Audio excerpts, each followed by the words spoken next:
My ex-girlfriend is there. I have to go pick her up. Cliff, my husband, said this, staring at a woman as if mesmerized. I was shocked and speechless at his sudden outburst. This happened on our wedding day, while we were on our way to the ceremony in the car. Cliff abruptly hit the brakes and stopped, seemingly observing the situation for a while. The woman Cliff was looking at was carrying a heavy load of luggage. Then, suddenly panicking, Cliff said to me, "You're in the way. Get out of the car, quickly." My name is Helena. I'm a 29-year-old nurse. Cliff and I are the same age, and we met through a friend's introduction. I'm so busy with work, I hardly have time for dating, but I do want to marry if I meet the right person. I told my friend in a bit of a tough request. She said, I know the perfect person for you. I'll bring them over next time, and went out of her way to arrange a meeting for me. At that time, I was working hard as an active nurse. I wanted someone strong who could pull me along. Cliff was exactly the man of my dreams. He took pride in his work and had a good sense of confidence, approaching everything with seriousness. I hardly ever talked to men outside of work, so I was nervous, but being a nurse must be very tough, especially now. I guess healthcare workers are having a hard time, both mentally and physically, Cliff said. His consideration comforted me greatly. I responded, Yes, it's challenging, but look at you, Cliff. I feel I should strive to do better. Cliff blushed at that. I was drawn to Cliff, not just his serious side, but his ability to laugh too. We dated smoothly after that and decided to get married. I felt I could live and we'd support each other without changing my life with him. I loved my job, so I naturally continued working after marriage. But one day, there's something I need to talk to you about. Cliff came up to me with an angry look and said, reflecting on whether I had done something to upset Cliff, I remembered him suddenly asking, Can you quit your job? Surprised. Why? I love my current job. I don't want to quit. Did I do something to upset you? I tried to remain calm and replied. Then Cliff said, A wife who works harder than her husband? What will people think of me? From now on, Helena, you will quit your job and focus all your energy on housework. Then I'll support you, okay? He spoke in a commanding tone. Honestly, it was the first time I had seen Cliff like this, and I found it quite strange. I told Cliff, if you wanted a housewife, you should have said that before we got married. Then we could have discussed it. Cliff replied, I've never met someone so dedicated to their job and striving for perfection. I thought it would be great if you became a housewife after marriage and took care of the household chores perfectly, as I'm not good at them. He said quietly. Angry, I said, Then why not hire a maid? Or did you just want someone who could do perfect housework without costing anything? To which Cliff said, Don't be ridiculous. Of course not. If I didn't feel comfortable with someone, I wouldn't marry and live with them. I was torn, but still in the early days of marriage, and with feelings for Cliff, I thought I should try harder. Hesitantly, I said, If that's the case, I'll try a bit harder with the housework, but I'm not quitting my job. And please don't talk about such things until you can cover the living expenses of 2 adults on your own income. And I continued working. Cliff, perhaps very upset, not only stopped doing housework, but also began to constantly monitor what I did. Naturally, my workload only increased. There were days when I skimped on housework because of work. Then Cliff would pounce on the opportunity to criticize, taking pride in pointing out what was wrong. Frustrated, I told Cliff, I get it, housework isn't your thing. It's okay if it's not perfect. But since we both work, it would be nice if you helped a bit. Cliff sighed in exasperation. That's what I've been saying. I don't like doing housework because I'm not good at it. It's hard to balance work and housework, so you should just quit your job. He just wouldn't listen. I couldn't take it anymore and said, When will you understand that our household can't function without both incomes? Without my salary, we'd barely manage to pay the rent and fixed expenses. But he didn't seem to care. Whenever the subject of his earnings came up, Cliff quickly changed the subject. Then, Maggie was much more perfect at it. I'm surprised there's such a difference between two women. No matter how good you are at your job, failing at housework, a woman's job, is a failure as a woman. Be grateful I married you, even though you can't do it perfectly," Cliff said. Maggie was the girl Cliff dated before me. I was angry to be compared to his ex-girlfriend, but I also understood what he meant. Even though I was quite trusted at work, as a woman, I lacked charm. Not just because I was married, but I was aware of my lack of femininity. Knowing this, hearing it from Cliff only made me more determined. But the reality was that we couldn't live on Cliff's salary alone. So I continued working as before, but tried to be more efficient with housework. Cliff was always watching, trying to find chores I hadn't done, but since I did everything perfectly, he eventually had nothing to say. Finally, peace seemed to have returned to our home. One day, we were having a meal with both our parents. When my mother Brenda asked about the wedding, I excitedly shared my dream. I always wanted a wedding, so I saved up for it. I want a glamorous ceremony that everyone attending will enjoy. While Brenda and my mother-in-law, Anaya, clapped in agreement with my idea, Cliff said, "Do we really need to go that far? Besides, the guests probably aren't even interested in our wedding. They might think it's a hassle to give a wedding gift, but if they don't come, they'll be seen as unsociable, right? I bet they only come because they feel they have to. No one really gets moved by someone else's happiness, right? Isn't that just something from a drama?" He laughed, completely dismissing my opinion. I had never thought like Cliff at any weddings I attended, so I was infuriated. Why attend if you feel that way? Cliff went on. "Actually, if you have that much savings, why not share some with me? I work hard all day, sweating it out. Oh, I want a motorcycle. Let's save on the wedding and honeymoon and buy me a bike instead." And just like that, he started planning to spend as little as possible, all for his motorcycle. Looking at our parents, I saw their faces tense, holding back what they wanted to say. Feeling unsettled, my in-laws quickly spoke up. "Cliff, enough is enough. You're completely dismissing Helena's wishes and only thinking about yourself. How can you even think of using the money Helena saved for the wedding on a bike just for you?" Anaya scolded him. My father-in-law Jordan added, "People have different views on weddings, so it's natural for you and Helena to disagree. But to outright reject and insult her, and then just try to take her money. Do you realize how despicable you look right now? If you keep this up, you might end up divorced before you even get married." He scolded his son. I told Cliff, "I've always been moved and had fun at weddings. Seeing a bride happy always brings tears to my eyes. It's a moment when you can feel how much the groom values the bride, and I even thank them for having the ceremony. Some friends have come up with events to make sure their guests have a good time, and I truly enjoyed those. But I guess you think differently. That's fine. Why don't we save on the wedding and spend more on our honeymoon?" I was glad my in-laws scolded him, but no matter how much they tried to get through to Cliff, it wouldn't matter if he himself didn't want to change.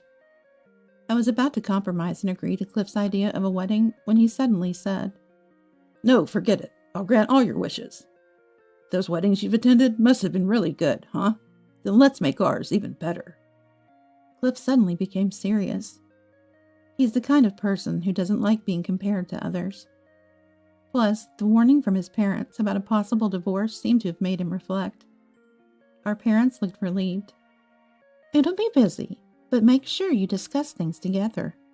It's not right to only push through one person's opinion, but not saying anything because they won't listen is also wrong. Always share your feelings with each other," my mother said. Seeing Cliff's change, Anaya almost triumphantly said, "Cliff, that's more like it. I knew you'd understand if you talked about it. Look, Helena, how about this cute dress? It would suit you perfectly." She began suggesting ideas while smiling and flipping through a magazine. "Helena, don't hold back. If you need more money, we can help cover the costs." She even offered. I felt bad and said we plan within our budget, but my in-laws seemed really excited about the wedding, which made me happy. They had treated me like their own daughter since we started dating. "If Cliff ever does anything terrible to you, tell us right away." They continued to assure me. From then on, we were able to proceed smoothly with the wedding preparations. Cliff said, "We'll have a wedding like no one else has ever had." he started researching enthusiastically in books and on the internet, bringing more ideas than even me. Seeing other weddings, he'd say, "This looks nice," and smile naturally. Watching him, I felt reassured that the beauty of weddings was getting through to him.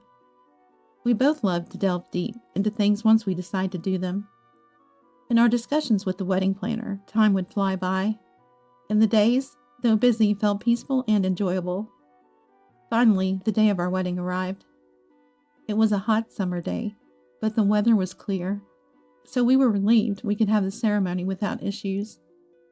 Cliff was also enthusiastic, and we woke up early, fully prepared to leave. We were driving to the venue with Cliff at the wheel. If we continued driving normally, we'd easily make it to the ceremony on time. While looking forward to it, suddenly, Cliff hit the brakes. I panicked and asked, What happened? There was no immediate danger, and I couldn't understand why Cliff had stopped so suddenly. Then Cliff said, "Let me pull over for a moment." He steered the car to the side of the road. Suddenly he exclaimed, "I knew it! There's Maggie!" and stared at a woman walking on the sidewalk for a while. Surprised and speechless at his sudden outburst, I noticed that Maggie seemed to be struggling with heavy luggage, occasionally stopping to rest. From Cliff's reaction, I wondered if he was considering helping her because she seemed to be having a hard time. Though I felt complicated emotions watching him stare, I was relieved when Cliff resumed driving. To be honest, I had been feeling that Cliff might still have feelings for his ex-girlfriend. He always compared what I did to her, complaining whenever he felt I didn't measure up. I had hoped he wouldn't do such a thing on our wedding day, and was relieved it seemed to be an overthought. However, after a few left turns and losing sight of his ex-girlfriend, Cliff pulled over again and looked at me with a smile. "You're in the way. Get out of the car," he said abruptly. Shocked, I responded, "What? Why? Are you going to talk to her? You know today is our wedding day, right?" Cliff replied, "She was carrying so much stuff. It must have been hard. Just do what I say." Then he forcefully pulled me out of the car by my arm. "Don't follow me. Don't you dare." He said that and drove off alone. Afterward, I was too stunned to think and just stood there. I couldn't catch up to the car, and I didn't have my wallet or phone with me. Anger began to build at the thought that he didn't care about our wedding, but I walked to the venue alone, not wanting to cause trouble. I thought even if Cliff didn't show up, I could tell my in-laws that my belongings were still in the car, and they would help me retrieve them. Thinking about the future, I soon arrived at my destination. The walk wasn't too far, and I arrived on time, but it was exhausting under the hot sun without a parasol. Entering the building to take a break, I found Cliff looking visibly downcast. It made sense that he arrived before me since he was in a car, but why was he here if he had gone to see Maggie? As I wondered, Anaya rushed over upon noticing me. "Elena, I'm so sorry for our foolish son. Are you okay? It's been hot, hasn't it? Here, drink this," she said, offering me water. After gratefully accepting it. "So what happened with Maggie?" I asked Cliff. Cliff responded, "She said she didn't need help and ran away. Some guy I didn't know took her away. I had no choice but to come here." He spoke indifferently, as if his mind was elsewhere. While I looked at him suspiciously, my in-laws paraded Cliff. "We've already said this, but leaving your wife on your wedding day to talk to an ex-girlfriend is unbelievable. What were you thinking? We don't expect her to forgive you, but you owe her a heartfelt apology." Cliff looked utterly dejected. Anaya added sadly, "We actually arrived much earlier than you two because we were so excited. But then Cliff showed up alone, and we were like, 'Where's Helena?' So we pressed him, and that's when we found out what happened." I then asked, "After she rejected you, why didn't you come back for me?" I asked Cliff. "Maggie was really angry, huh? She called you the worst, and I just lost all motivation. I figured you'd come to the venue anyway, so I thought I'd just wait here," he said. Looking closer, I noticed Cliff's cheek was red and swollen, later learning that Jordan had hit him, unable to hold back his anger. Then, to our surprise, Maggie arrived, with an unfamiliar man by her side, introducing him politely as her husband Nelson. Nelson glared at Cliff. "You tried to force a reluctant woman into your car, then run away at the sight of her face? I heard from Maggie. You've been following her, even after breaking up. And today, on your own wedding day, abandoning your wife to approach an ex-girlfriend is beyond low." He was visibly angry. Maggie glared at Cliff, then turned to me. "We did date, that's true, but we broke up, and I have no interest in Cliff anymore. I had no idea he'd leave you on your wedding day to come talk to me. I'm so sorry." I hurriedly stopped her apology. "No, don't apologize. It's Cliff's fault, not yours." Maggie sighed in relief at my words. Cliff, losing his target of anger, glared at me, tears spilling from his eyes. "If you had stopped me more, none of this would have happened. Don't you feel any pain seeing me blamed like this?" I was about to retort that it was his own fault, but Maggie and her husband started berating Cliff. Maggie said, "Enough already. I kept quiet before because only I was troubled, but now you've bothered both your wife and my dear husband. I won't forgive this. Don't think you'll get away with it." She glared fiercely at Cliff. Nelson added, "What's with that victim's face? You've hurt both your wife and someone else's. Don't play the martyr." He looked at Cliff with utter disdain. I said to Maggie, "You and your husband did nothing wrong.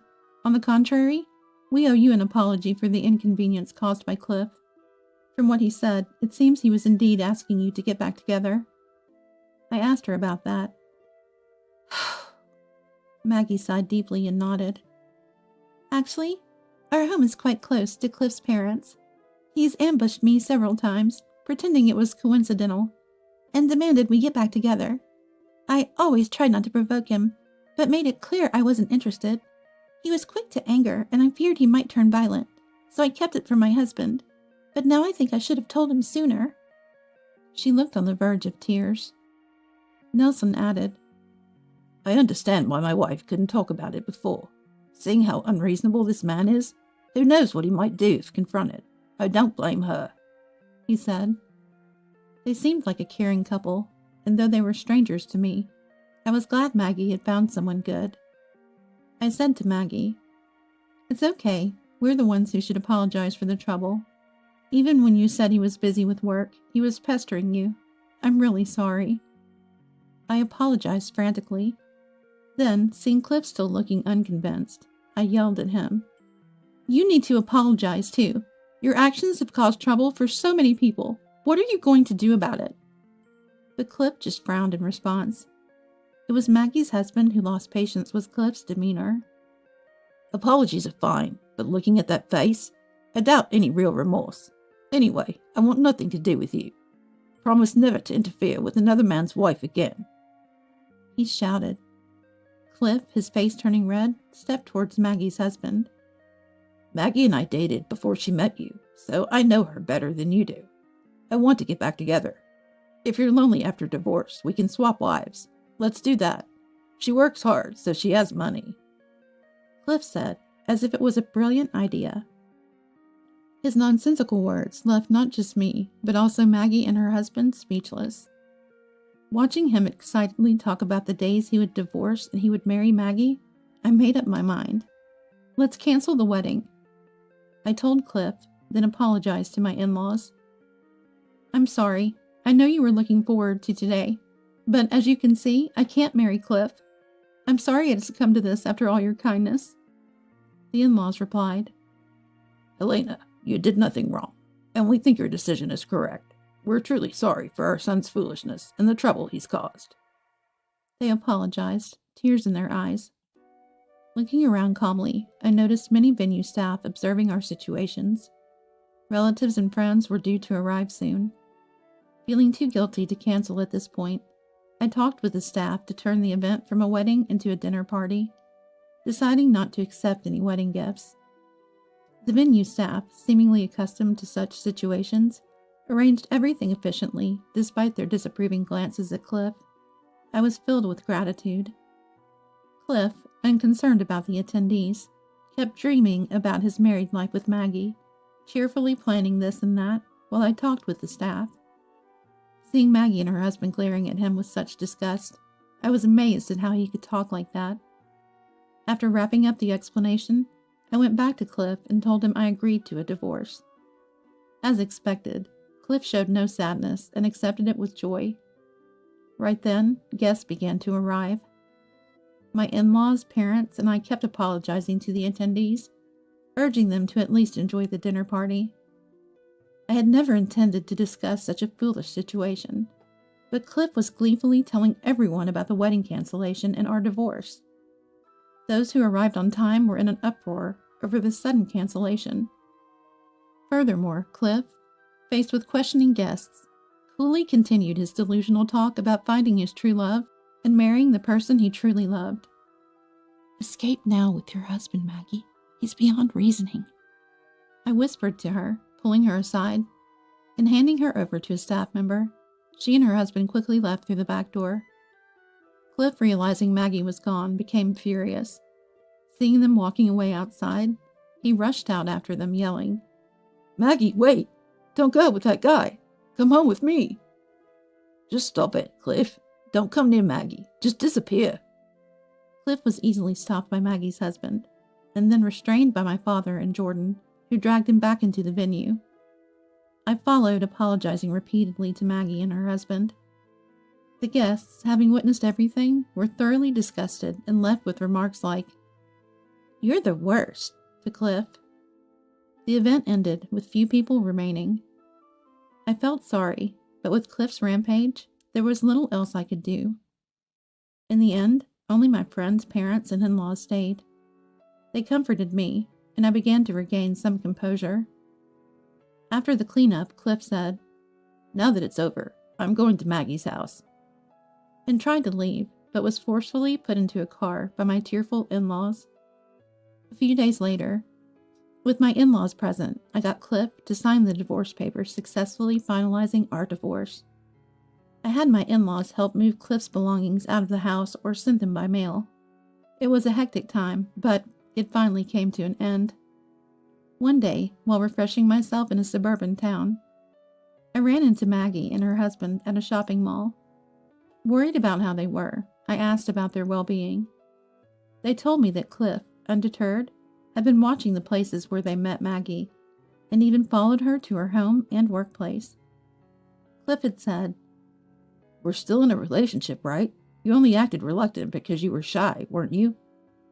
Cliff apparently kept asking for a reconciliation, saying only what suited him. Maggie finally consulted the police and began legal proceedings against Cliff. Cliff, believing he had done nothing wrong, spouted his delusions in front of the police, leading to him being deemed a dangerous individual. Prompt legal action was taken, and a restraining order was issued against Cliff, preventing him from approaching Maggie. Surprisingly, the restraining order seemed to dampen Cliff's spirits. Facing legal action, he finally realized Maggie truly despised him. Since then, he has apparently stayed away from her. While it no longer matters to me, I'm relieved that Cliff won't trouble Maggie and her husband any further. Maggie continued, "Actually, we're moving soon to a place near my husband's family. We came here today to buy cleaning supplies for the move. Helena, I hope you stay well," she said. I bid them farewell with repeated goodbyes, and they left with smiles. Watching their retreating figures, I silently wished them happiness. This seemed to be the end of the matter.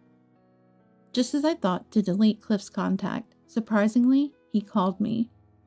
I had kept his number for property division matters, but didn't expect a call. Reluctantly answering the phone, after just meeting with Maggie and her husband, I was worried. "Can we cancel the divorce? Living alone made me realize how important you are, Helena. Let's live together again, cooperatively," I heard Cliff say. After pondering his words for a good 10 seconds, I calmly replied, "That's ridiculous. We're strangers now. No matter what you say, I have no intention of remarrying you. Please don't contact me again." I hung up, setting his number to reject future calls. Cliff kept making noise on the other end, but now I was completely free of him. He tried calling from different numbers for a while, but I ignored them and eventually changed my phone and number, finally finding peace.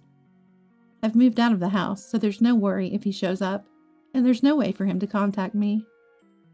Maggie and her husband have moved away, and if Cliff showed up at my parents' house, they would angrily turn him away. My in-laws, disillusioned with Cliff after this incident, sold their house. This house is too close to Maggie's family. We've decided to sell it. Anaya and Jordan said tearfully. It pained me, but I hoped they would find happiness away from Cliff. Now homeless, Cliff was likely wandering alone, his whereabouts unknown. After causing a scene at the wedding, he's rumored and isolated among friends and at work. According to friends working at the same company as Cliff, he has become quite isolated there. It's a clear case of self-inflicted consequences. I sincerely hope he reflects deeply on his actions. As for me, I've started a new life from scratch in a new place. I was invited to join, so I transferred to a new hospital. At my current job, I can balance work and life well, managing both household chores and work responsibilities. Starting afresh in a new environment, learning every day, and having a fulfilling job again is what makes me happiest. I've also built a good relationship at work, and I'm enjoying my days. Although I'm divorced, I am much happier than when I was living with Cliff. This experience has reaffirmed my love for my work. I hope for continued peace and happiness